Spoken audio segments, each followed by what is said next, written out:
Secretary-General, I am personally obliged to you and very grateful to you. And you have inspired millions around the globe. Ladies and gentlemen, I am grateful for this wonderful arrangement made here in Geneva.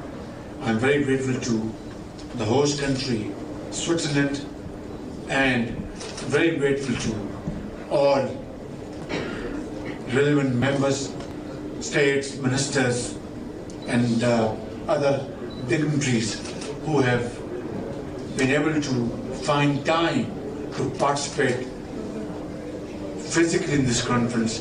We are extremely grateful to all of them, and I want to make the statement categorically, without any fear of contradiction, that every penny will be spent in a most transparent fashion.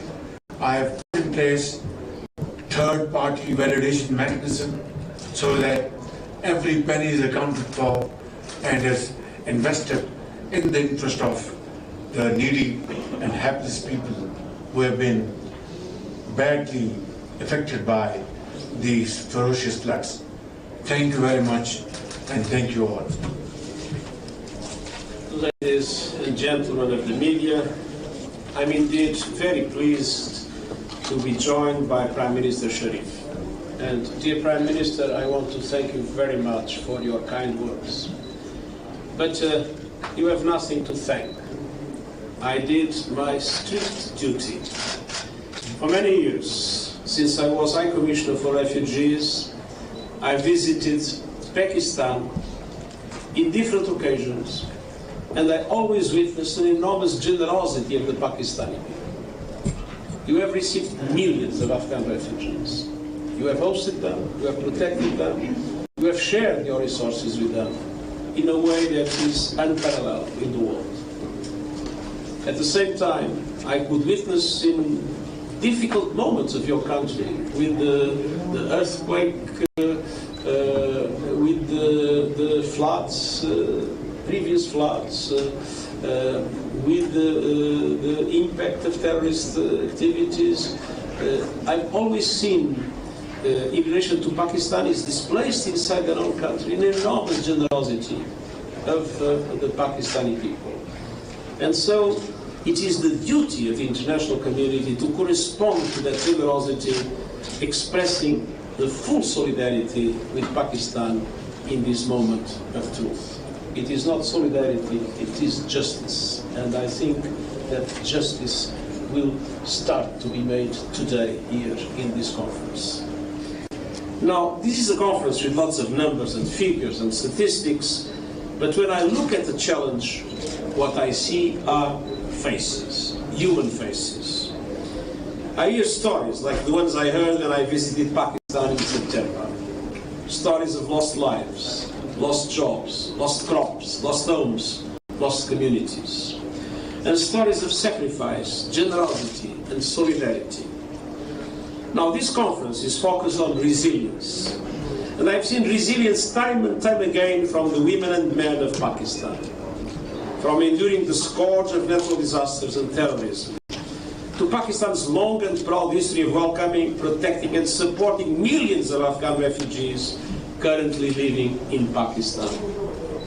But that spirit of generosity and resilience needs to be matched with support for resilience from the global community. And it needs to happen in three fundamental ways. First, with massive investment, supporting Pakistan to rebuild homes, buildings, and infrastructure, to jumpstart jobs and agriculture, and ensure access to technology and knowledge to help withstand future disasters. And I hope this conference will be the beginning of this massive investment. Second, with revolutionary action on finance. In addition to natural disasters, Pakistan is also a victim of the man-made disaster of a morally bankrupt global financial system. A system that denies middle-income countries debt relief and concessional financing to invest in resilience and recovery. And that must change. I renew my call to global leaders and multilateral development banks to join forces and develop creative ways for developing countries to access debt relief and concessional financing when they need it most. And third, resilience requires meaningful climate action now.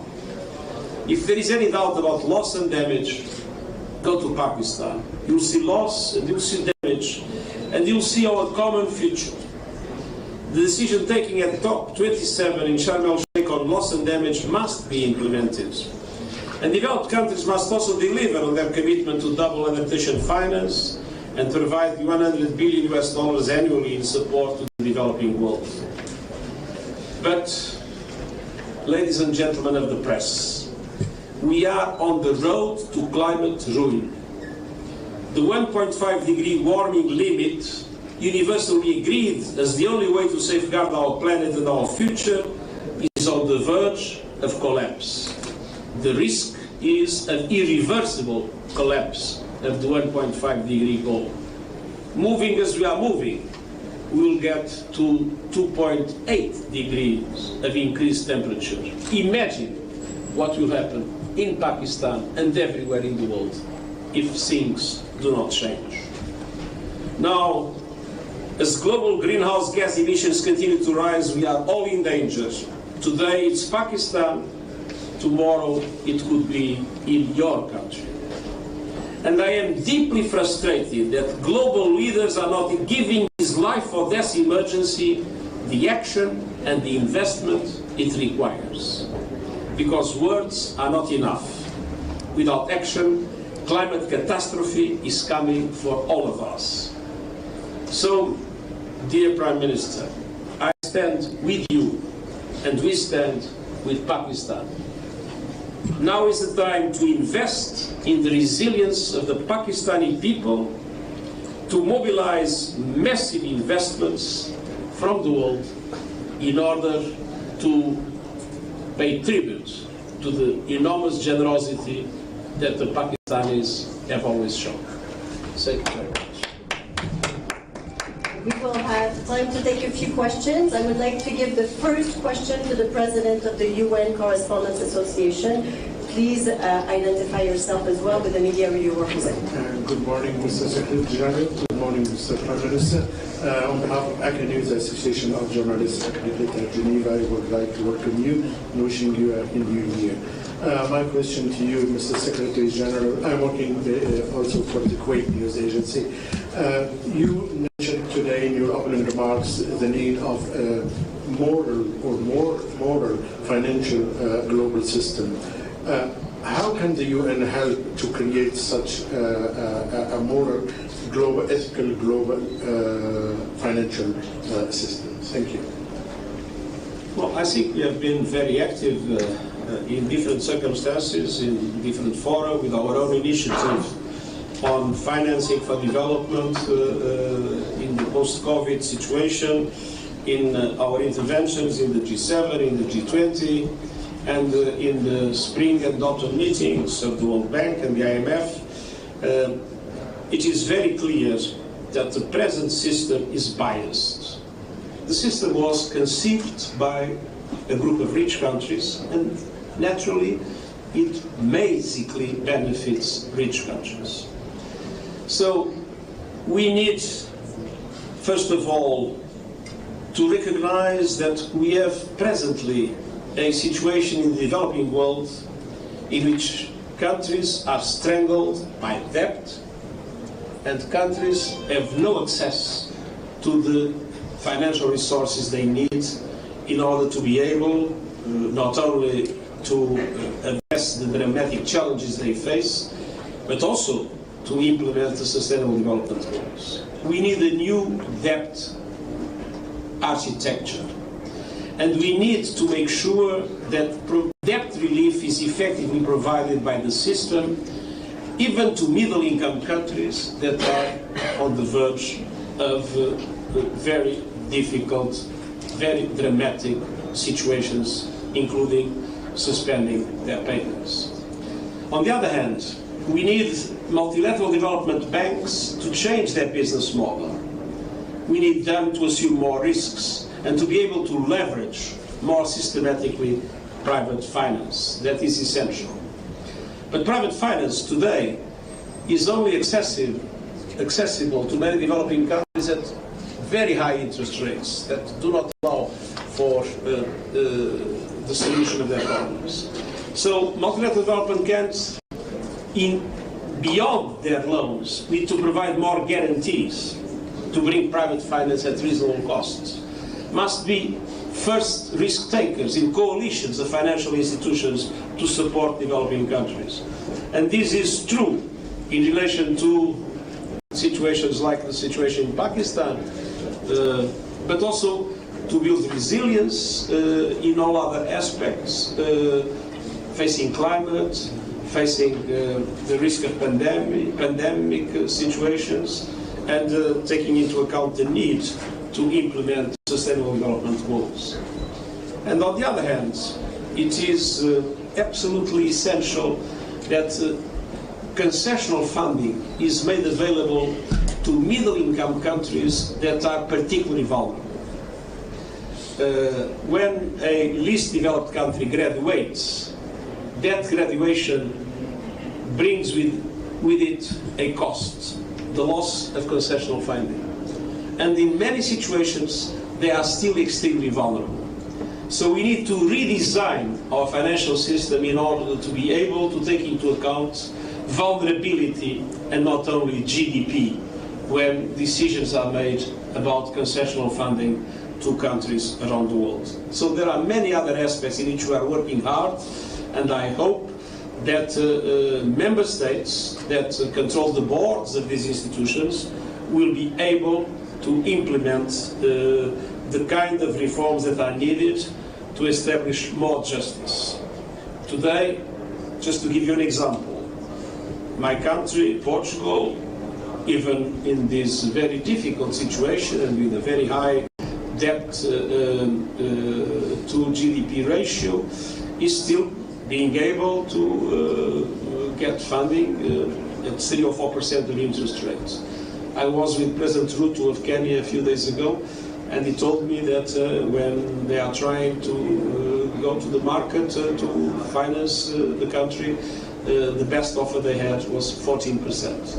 It shows that there is a basic injustice in today's system and that we need effective reform.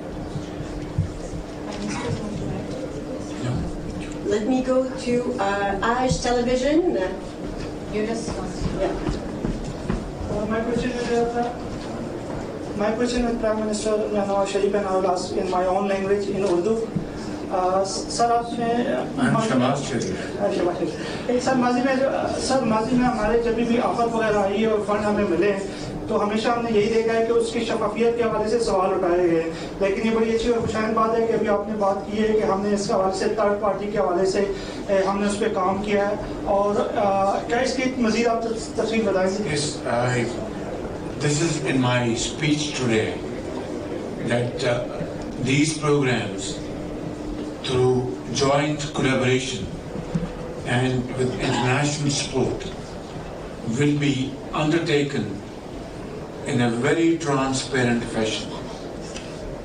I said in my speech that since I believe in this mechanism, therefore I had given clear instructions to my team that independent third-party validation will be part and parcel of this program.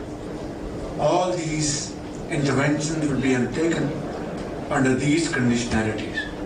तो ये जो आपने बात की है बिल्कुल सही कहा कि शफाफियत ये हमारी पहली तरजीह है, और उसका तकाजा ये है कि इंटरनेशनल जो कम्युनिटी जो फंड्स मुहैया करेगी, आज जिनके ऐलानात हो रहे हैं, वो खुद हमसे ये तवक्को करेंगे कि हम एक एक पाई का हिसाब दें, और उसका वाहिद तरीका ये है कि सारे का सारा निज़ाम बहुत शफाफ हो और third party mechanism, third party validation जो है जिसमें हुकूमत और पैसे देने वाले किसी का कोई इख्तियार या असर ना हो, थर्ड पार्टी खुद हकायक की बुनियाद पर उसका फैसला करें। Let me now go to AFP. I think the microphone is making its way to you.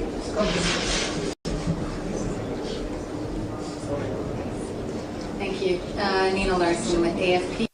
I had just a question for both of you. I was wondering if you could say how confident you are that you'll be able to get the massive investments that you're asking for, the $8 billion from international sources that you're asking for.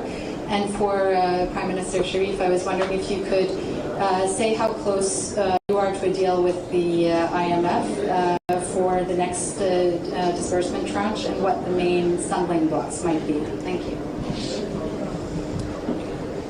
Well, it is my hope that we'll be able to come out of this conference with a support as close as possible to the 8 billion that, as the Prime Minister said, the international community is supposed to contribute in relation to this program at this moment. But this is not the end of the story.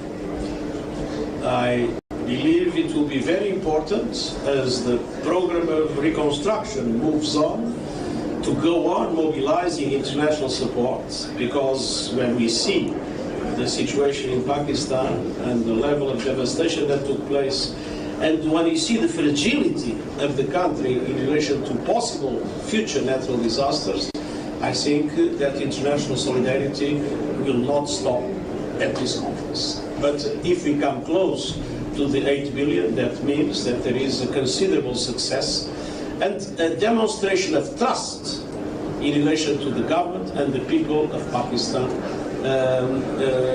for the capacity to implement what is a very ambitious but very well-structured program that was also presented in this conference.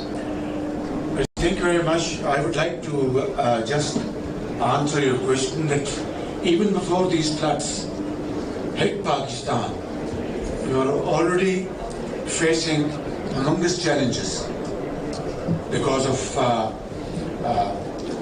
serious tension in Eastern Europe,